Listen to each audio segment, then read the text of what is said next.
Hi everyone, I've been asked to show you how I create these textured backgrounds that I use in my paintings. They're made with like a heavy watercolor paper. 300 GSM would probably be the lightest that you could use. It's the one I generally use, but you could definitely go heavier if you wanted to.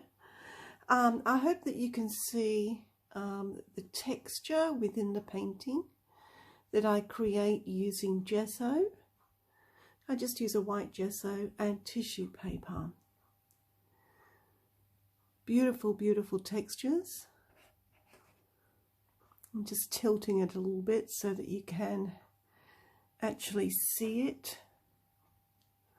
That's one. I've done lots and lots of these. I just picked out a few to show you, some different colours that you can see, just tilting that so that you can see the textures there. This is a lovely monochrome one that I love. It's done with Daniel Smith's Moon Glow. But you can see down here those textures. Sometimes I pick up the highlights by dry brushing or with using a oil-based pastel that you can drag on along the ridges, as I've done here in this one. You can see this painting created from start to finish in my YouTube videos.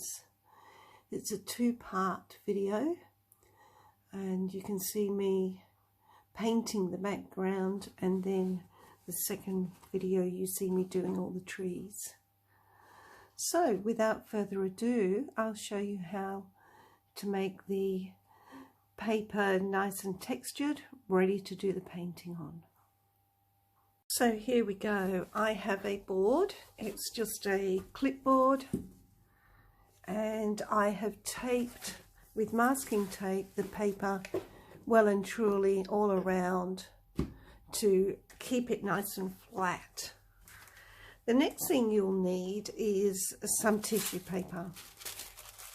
I just buy this from like the cheap $2 shops. Most papers these days are acid free, so that's fine. Just cut or tear a piece of tissue paper that is bigger, slightly bigger all around than your actual piece of paper. The reason for that is we're going to crinkle it up. Once it's crinkled up, we're going to unravel it, but it does take up a little bit of the space. So we crinkle that ready, give it a good crinkle, and then open it up again.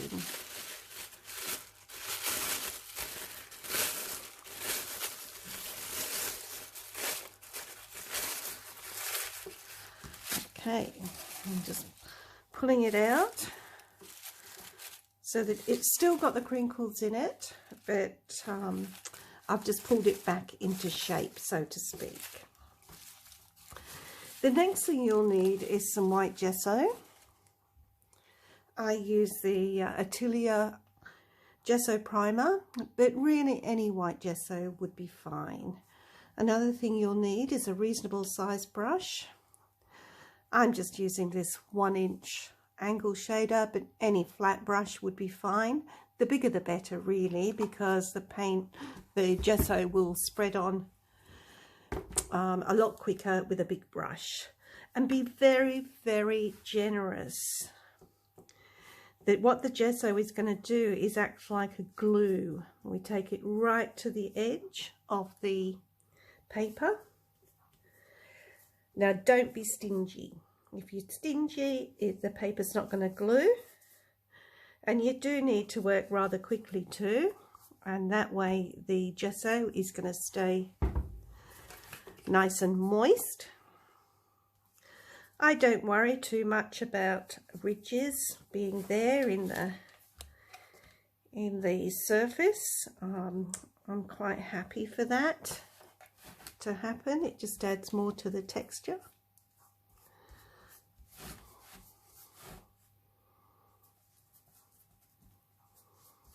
And I do vary the brush strokes.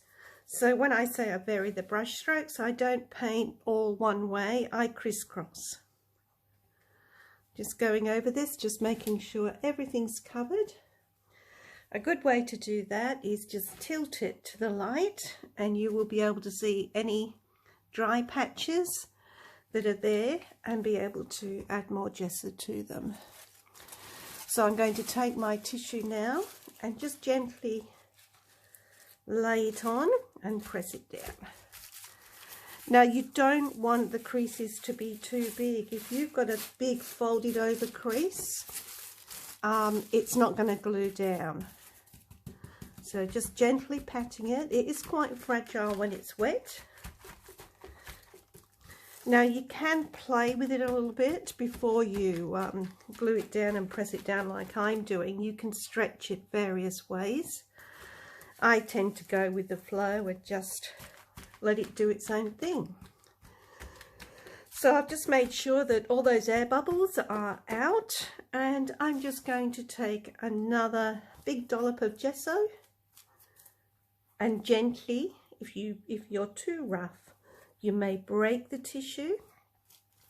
If you do that, just tear off another piece of tissue and place it on top, and it's like just doing a little patchwork. Definitely tear rather than cut.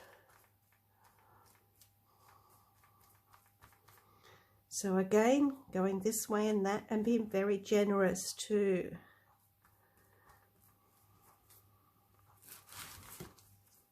Make sure it's all covered.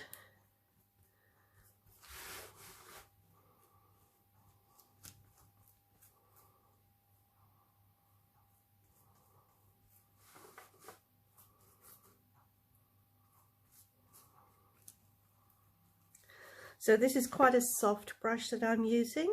It's a Neef Taklon brush. That's quite important because if you're using a really stiff bristled brush, you're most likely to tear the tissue. You don't have to use an expensive brush, just so long as the bristles are quite nice and soft. Anything nylon should be fine. Nylon or Taklon.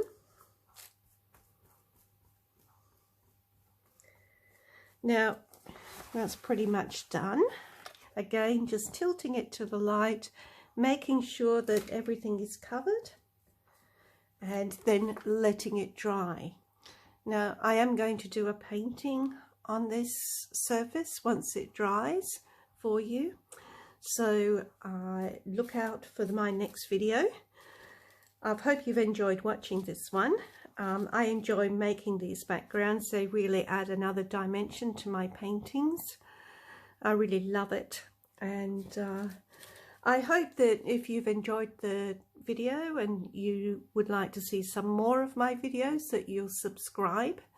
Don't forget to tick the bell. That way you'll be informed when another video is uploaded, especially the next one that I'm going to do on this surface. And please share, tell your friends, and I'll see you in the next video. Thanks for watching.